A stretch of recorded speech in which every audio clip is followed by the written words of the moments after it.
you know, younger writers may be able to relate to this even today, is that if you're really somebody who's devoted to all this, you're kind of an outcast at the same time, at least socially. I know I was, you know, I mean, other kids my age weren't running around getting dirty in train yards and crawling around tunnels and all that. So you become kind of like this outcast, and the only people that really understand you and what you're doing are the other people that are doing it too. So in that way, you know, I feel like, you know, I missed out on certain things because that's, like I said, graffiti was my whole life.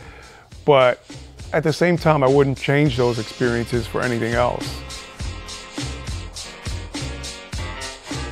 Hello, my name is Daze Ellis. We are here in my studio in the South Bronx, which I've maintained here for the last 10 years. Right now, I'm working on this painting, which is called Gem Spa. I try to kind of paint things that are quintessentially from New York and can't be found anywhere else.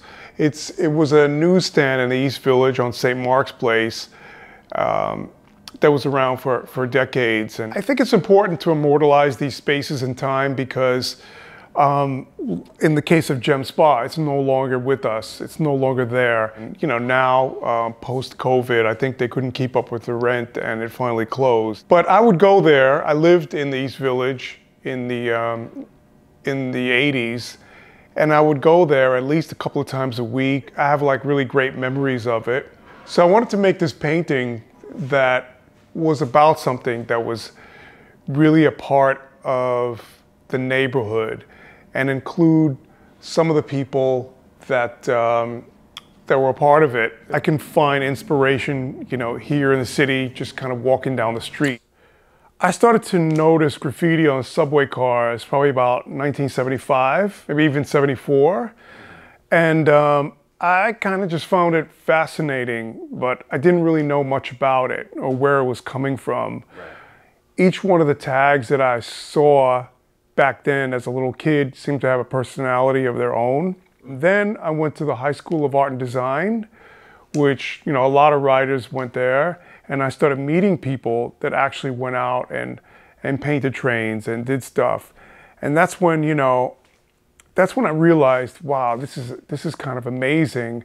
You know, the whole process of choosing a name that nobody else has and getting it around the city and going to train, you know, it's like you're developing this kind of superhero personality that nobody else knows about, you know, and your alter ego is, yeah, you're like this, a student somewhere or somebody's kid, but your alter ego is you're also, bam, you know, whatever your name is. And you know, it's not an exaggeration that in saying that it became my whole life. It took a while before I felt really comfortable with what I was doing. And before I really figured out what it was all about and what you had to do to be successful at it. I painted with a lot of people in my time.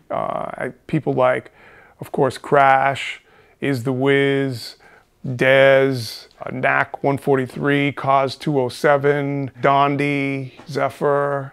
I mean, it was a pretty long list of people that I eventually got to paint with. You know, some of those people, unfortunately, are not with us. No, and I feel like I'm continuing the legacy of what they left behind and trying to help people not to forget about them. Yeah, you know, because they were important parts of the history of the whole culture. I look back at those times, but I'm not stuck in those times. Yeah, totally. You know, I mean, I look forward as well. It's like this brand here, Red Death. It's in really good condition, yeah. But that's like the oldest one. Yeah, it's really good condition. But also maybe this Sapelin is really old. Here's another brand, Red Devil, Battleship Gray.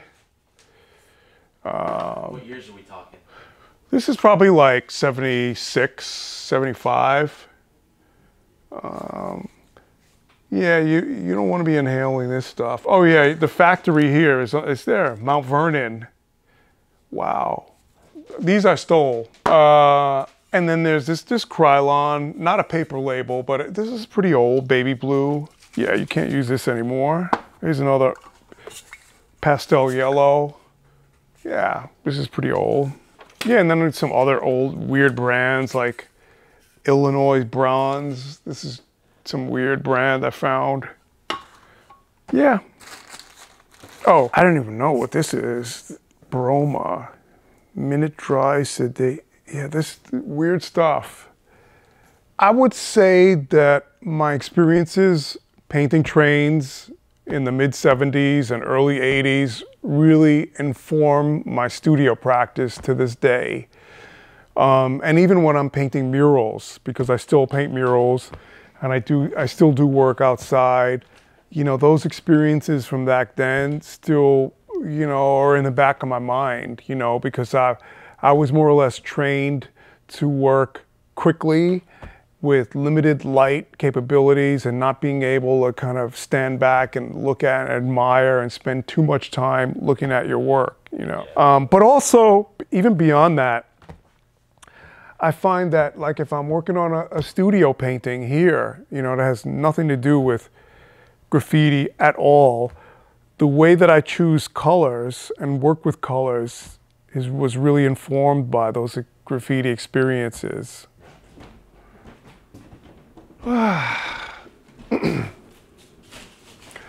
So this room here is kind of like my brain, and it's where I spend the most amount of time. It's real nice for me where I can look at all these photographs, which are my reference material, and just draw, you know, just peacefully kind of work on something. Yeah, I do a lot of thinking in this room. About 99% of the images on this wall is photos that I took, because photography is also kind of a part of my practice as well. Well, I always did it. I did it in school, and then when I can afford a better camera, and then it started to be more important to me. Back in the day, I spent hours and hours on elevated subway stations trying to photograph my own work on the sides of subway cars. And that took like hours to do, and but it was exciting, you know, I'd see other people's things, you know, maybe run into somebody. So I got some tip that this photographer from Sweden wanted somebody to take her up to the elevated station at 125th Street and Broadway and to shoot, you know, some subway graffiti for an article that they were working on.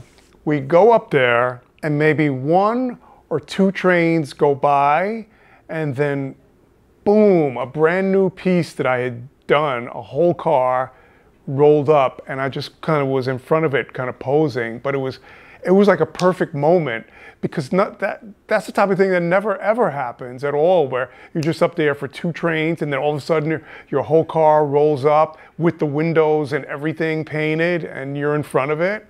So that was an incredible moment for me. There was a certain point where, you know, I realized that people around the world are interested in this kind of New York culture that's happening at this minute.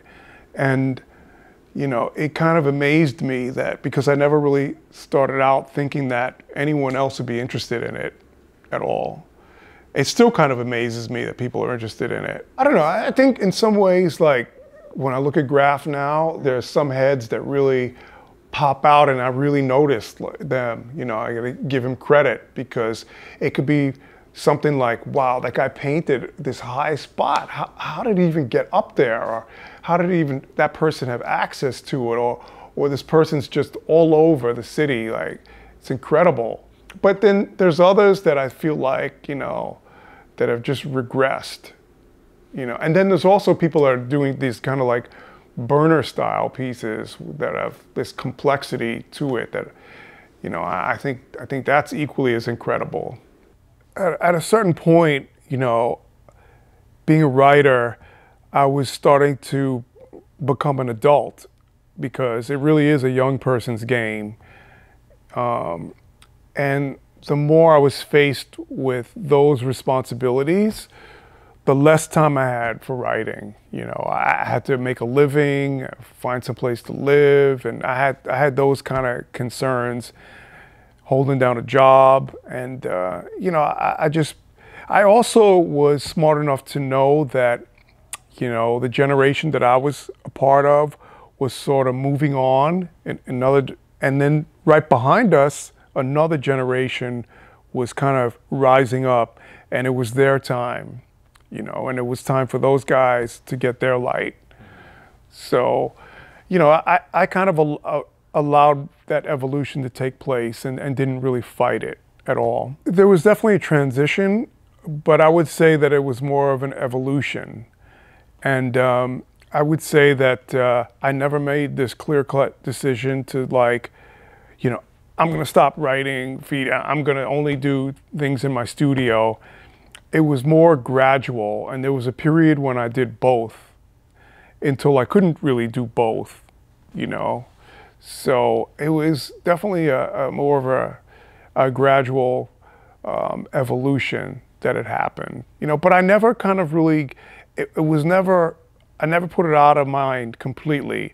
Even when I wasn't painting, I was still drawing outlines in my book, and I was still always connected to it, still looking at it, because I wanted to be aware of, like, the younger guys that were coming up at that time and what they were doing.